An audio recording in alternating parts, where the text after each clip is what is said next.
The International Monetary Fund, IMF, has had a reputation for killing a fly with a sledgehammer, taking advantage of fragile states in crisis to impose largely unpopular rules.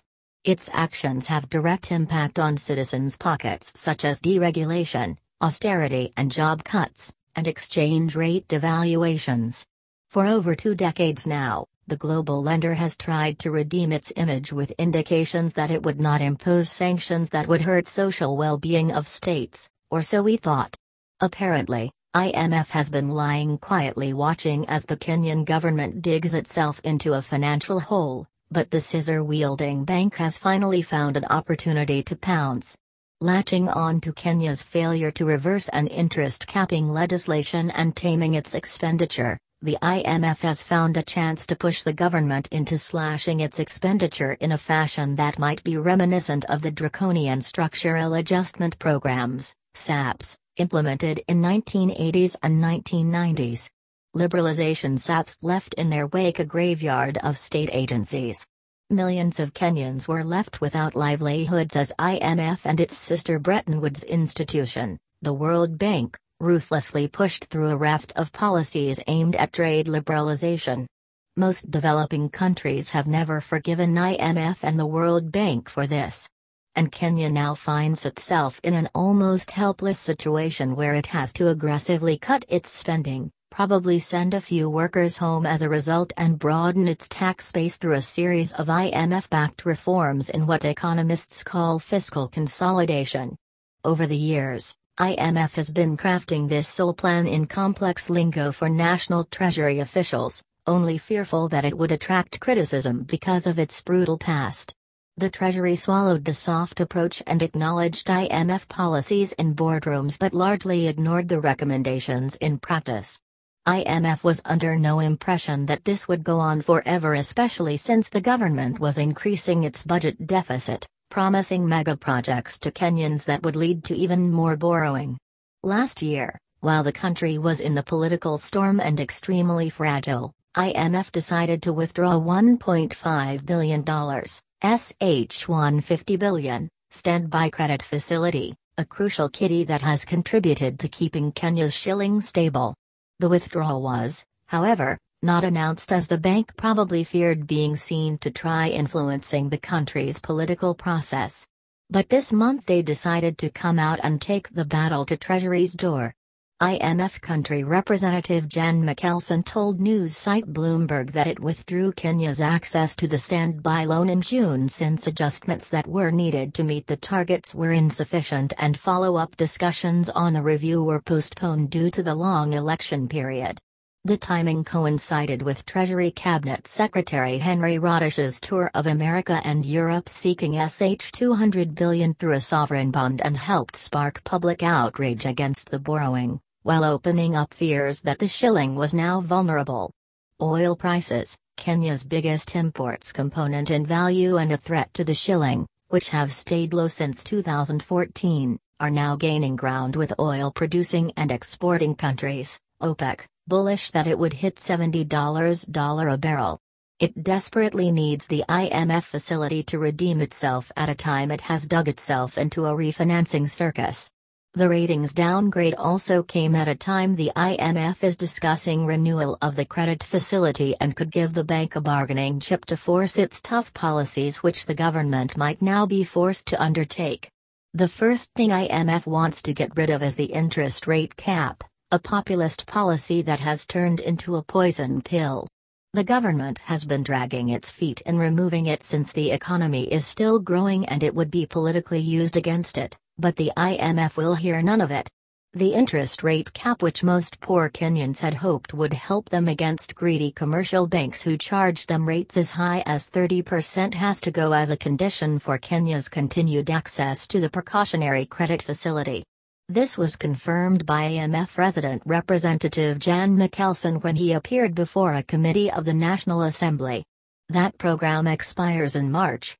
In the course of the program, we have a number of reviews in order for this money to continue to be available, said Mr Mikkelsen. He told MPs that the second review the IMF attempted to complete early last year in April was not done. It was not completed because of shortfalls on the fiscal side, and there were also issues related to the interest rate caps. Access to the money was lost due to the failure to complete that review, added Mikkelsen. C.S. Radish told Financial Times that the government would implement the contentious reforms demanded by the lender of last resort to unlock access to the credit facility set to expire in March. In addition to cutting spending by half, Radish promised to come up with a package of reforms that will help us get out of the current interest rate cap arrangement so we can extend credit to the private sector. Despite the damage done by the SAPs, Kenya continues to flirt with the IMF. In January 2015, the government approached the IMF for the $1.5 billion standby credit facility. Kenya did not intend to draw on the facility, just like no reasonable person wants to get sick so they can use their medical insurance cover. But the insurance gives you the confidence to go about your business, assured that in case of any misfortune, help is at hand. External shocks. Similarly, Kenya would use the facility as cover against external shocks such as drought, spike in the price of oil, or a security attack that would trigger a financial crisis where more US dollars would leave the country than come in. Kenya, which imports more than it exports, would thus be left without enough foreign currency reserves to import fuel used to power the machines in the factories, vehicles on the roads, and the tractors on farms. Without dollars, offices would run out of computers, households would go without bread made from imported wheat, or even such mundane stuff as toothpicks. Luckily, Kenya faced no such risks by the time it approached the IMF. As IMF itself puts it, a country like Kenya had a potential but not immediate balance of payments need. So the government simply applied for a precautionary arrangement. Our economy remains vulnerable to exogenous shocks.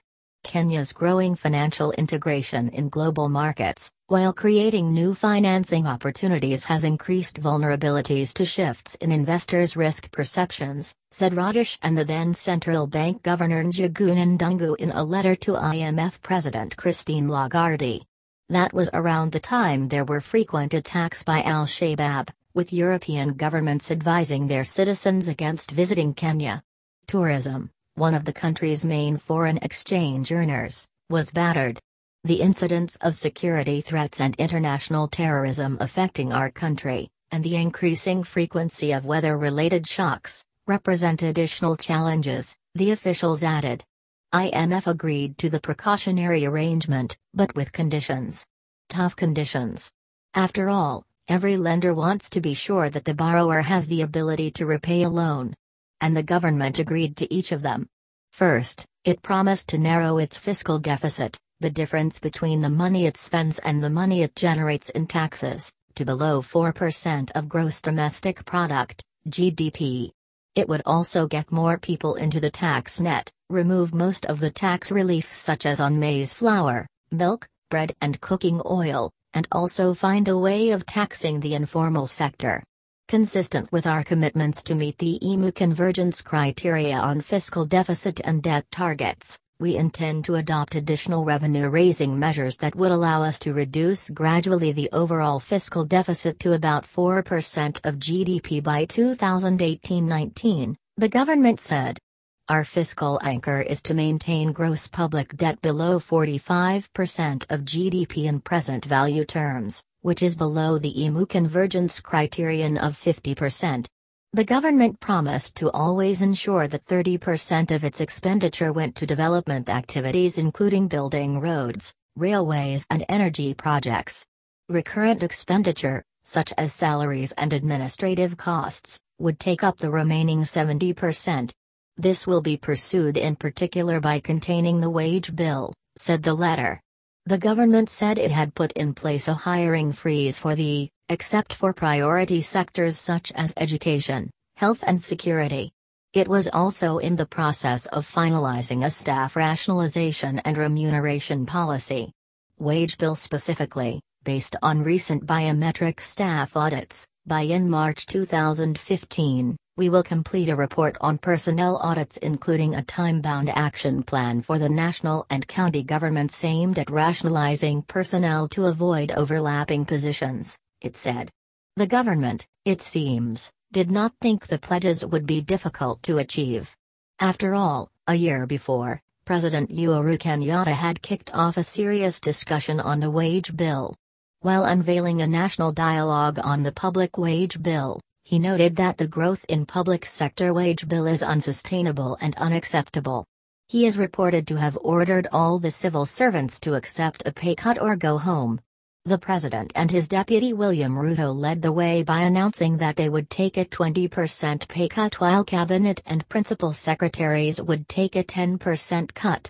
Towards the end of 2015, the government unveiled a restructuring process that would see at least 40,000 civil servants purged from the payroll in what was aimed at addressing the ballooning wage bill.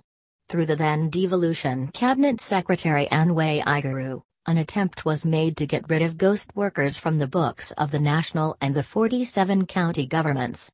A plan to merge a number of parastatals was also mooted, but despite several meetings and conferences, nothing has come of it. Unfortunately, the government reneged on almost all of the promises.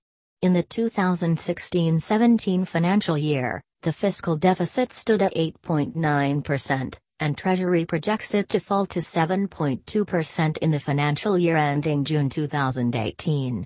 Clearly, this is way above the 4% that Radish promised IMF in 2015. Moreover, the country's debt as a fraction of the GDP stood at 55% at the end of 2016 and is projected to climb to 60%.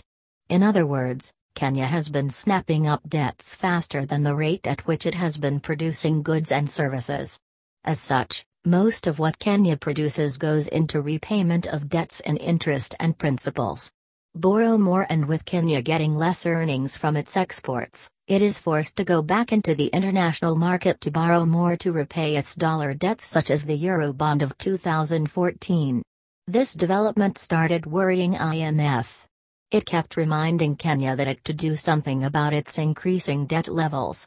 It warned of the dangers of the newfound appetite for dollar-denominated loans. Treasury promised to act, but went on with its borrowing spree. IMF just watched, and waited for the opportune time. Then in September 2016, Kenyan legislators signed into law the Banking Amendment Act, 2016 that capped interest rates that banks could charge on loans. Kenya had crossed the line, in IMF's eyes. In its review of the $150 billion facility in June last year, IMF pushed for stronger fiscal policy and removal of the law which it believes has contributed to the poor credit to the private sector, thus slowing economic growth. It froze Kenya's access to the credit facility until the review is completed. When the consultation is triggered, access to fund resources would be interrupted until the consultation takes place and the relevant program is completed, reads the agreement Kenya signed with IMF. As you read this, consultations are ongoing. If, God forbid, there is an exogenous shock, Kenya cannot access the $1.5 billion. The facility, however, remains active until March 18. With the IMF now firmly in control, implementations of the harsh fiscal policies are not likely to be as half-hearted as they have been. We might as well see another round of SAPs.